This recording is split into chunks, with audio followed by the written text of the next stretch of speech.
राजस्थान कांग्रेस की सूचियों का बेसब्री से सभी को इंतजार हो रहा है और इधर दिल्ली में अब 15 जीआरजी में राजस्थान की स्क्रीनिंग कमेटी की बैठक चल रही है। लेकिन स्क्रीनिंग कमेटी की इस बैठक की खासियत यह है कि जो राजस्थान के वरिष्ठ पर्यवेक्षक बनाए गए थे मधुसूदन मिस्त्री, वे स्क्रीनिंग कमेटी में विशेष तौर पर बैठे हैं और एक एक सीट पर एक एक नेता से एक एक नाम को लेकर क्रॉस चेकिंग हो रही है। दरअसल राजस्थान में जिस तरह की कवायद राजस्थान में पहली बार हुई है कि पर्यवेक्षक, जोन के इंचार्ज, उसके बाद विधानसभा के इंचार्ज, उसके बाद में विशेष पर्यवेक्षक, इसके अलावा स्क्रीनिंग कमेटी और प्रभारी इतने सारे लगाए गए हैं कि एक एक सीट का कई बार क्रॉस चेक हो रहा है। जो नाम दावेदारों के उनमें से कौन चुनाव लड़ सकता है, कौन इस लायक है कि कांग्रेस को जीत दिला सकता है, ऐसा करने के लिए एक एक सीट को लेकर लगातार क्रॉस चेकिंग हो रही है।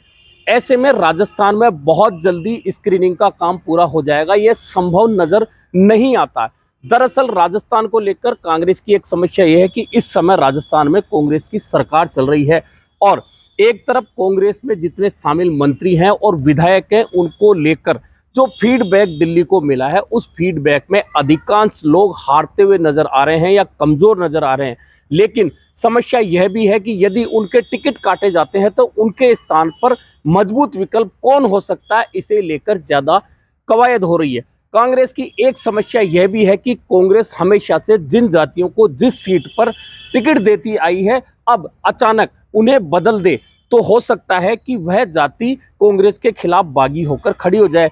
ऐसे में कांग्रेस के सामने सरकार बचाने की बहुत ज्यादा बड़ी चुनौती है। हालांकि राजस्थान में इस बार कामों को लेकर जिस तरह का विज्ञापन चला है, जिस तरह की अभियान चलाए गए हैं, उससे कांग्रेस का हर व्यक्ति ये कह रहा है कि कांग्रेस जीत सकती है, लेकिन चेहरे बदलने होंगे। लेकिन दूसरी ओर समस्या यह भी है कि कांग्रेस चेहरे बदले तो बदले कैसे।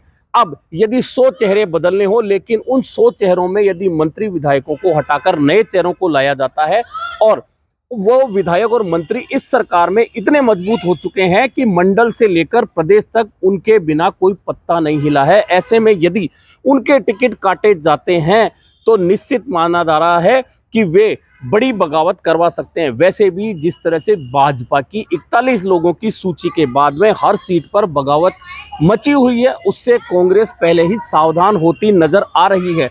सबसे बड़ी बात है कि कांग्रेस 16 अक्टूबर से 22 अक्टूबर तक राजस्थान में 13 जिलों में ईआरसीपी को लेकर एक यात्रा निकाल रही है और भाजपा की केंद्र सरकार पर वादाखिलाफी का आरोप लगाना चाहती है। लेकिन यदि इससे पहले टिकट वितरण हो जाए और सूचियां आ जाएं तो उन जिलों में बवाल हो सकता है। वैसे भी उन जिलों में जो मंत्री और विधायक फिलहाल घूम रहे हैं, उनको विरोध का बड़ा सामना करना पड़ रहा है।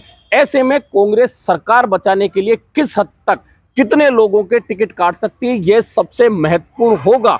लेकिन इससे भी ज्यादा महत्वपूर्ण यह होगा कि मुख्यमंत्री अशोक गहलोत और पूर्व उप मुख्यमंत्री सचिन पायलट के बीच में जिस तरह से फिलहाल शीत युद्ध में शांति नजर आ रही है, लेकिन क्या टिकट वितरण के बाद भी वह शांति नजर आएगी, यह कांग्रेस की बड़ी समस्या है। हालांकि खबरें यह भी है कि दिल्ली ना तो मुख्यमंत्री अशोक गहलोत की जिद से खुश है, ना सचिन पायलट की जिद से खुश है और दोनों नेताओं से सिर्फ नाम मांगे गए हैं, पैनल मांगे गए हैं। ऐसे में उन पैनलों में से क्या वास्तव में पार्टी टिकट देगी या फिर जो वरिष्ठ पर्यवेक्षक मल्लिकार्जुन खड़गे ने बनाए हैं मधुसूदन मिस्त्री को, उन्होंने जो पर्यवेक्षक लोकसभा वार भेजे हैं, उनकी ओर से एक नई रिपोर्ट तैयार करके यहां दी गई है, उससे क्रॉस चेक किया जा रहा है। यही कारण है कि मधुसूदन मिस्त्री राजस्थान की स्क्रीनिंग कमेटी में बैठे हैं। अब देखना यह फिलहाल यह सूचना है कि पहले 70 से 75 उन सीटों पर कवायद हो रही है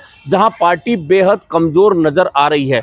अब उन सीटों पर कवायद के बाद 1 और 2 नाम तय होंगे, लेकिन इतना भी तय है कि 17 अक्टूबर को राजस्थान की केंद्रीय चुनाव समिति में सूची जाने वाली है और वहां पर इस बारे में चर्चा होगी कि किन नामों को अंतिम रूप दिया जाए। लेकिन फिलहाल ये कवायद जारी रहेगी। 22 के बाद ही राजस्थान की पहली सूची आ सकती है, क्योंकि ईआरसीपी को लेकर कांग्रेस जो यात्रा निकाल रही है, जिसकी यात्रा का उद्घाटन खुद मल्लिकार्जुन खड़गे कांग्रेस अध्यक्ष 12 से करेंगे और 20 अक्टूबर को प्रियंका गांधी दौसा जिले में एक सभा को संबोधित करने आएंगी।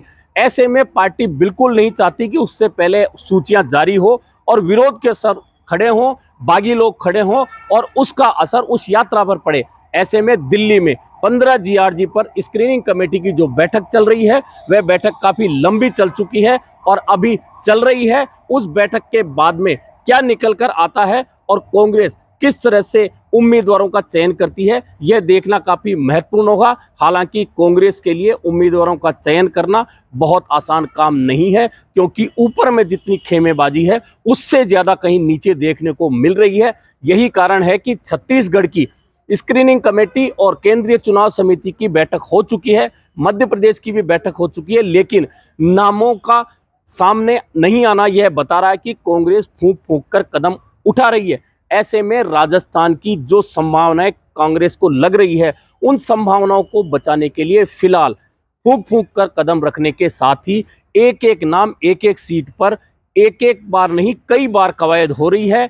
और स्क्रीनिंग कमेटी के तीनों सदस्य, अध्यक्ष गौरव गोगोई, सदस्य गणेश गोंदियाल और अभिषेक दत्त राजस्थान में 2 बार दौरा कर चुके हैं, वहां भी लोगों से मिल चुके हैं, यहां भी मिल रहे हैं। अब नेताओं से सूची मांगी गई है, उसके बाद में मधुसूदन मिस्त्री की तरफ से भी सूचियां जो आई हैं उनका क्रॉस मिलान हो रहा है और देखा जा रहा है कि वास्तव में सभी नेता क्या कॉमन रूप से किसी को उम्मीदवार बनाना चाहते हैं, क्या वास्तव में मजबूत नाम आए हैं या सिर्फ अपने समर्थकों के नाम आगे बढ़ाए जा रहे हैं।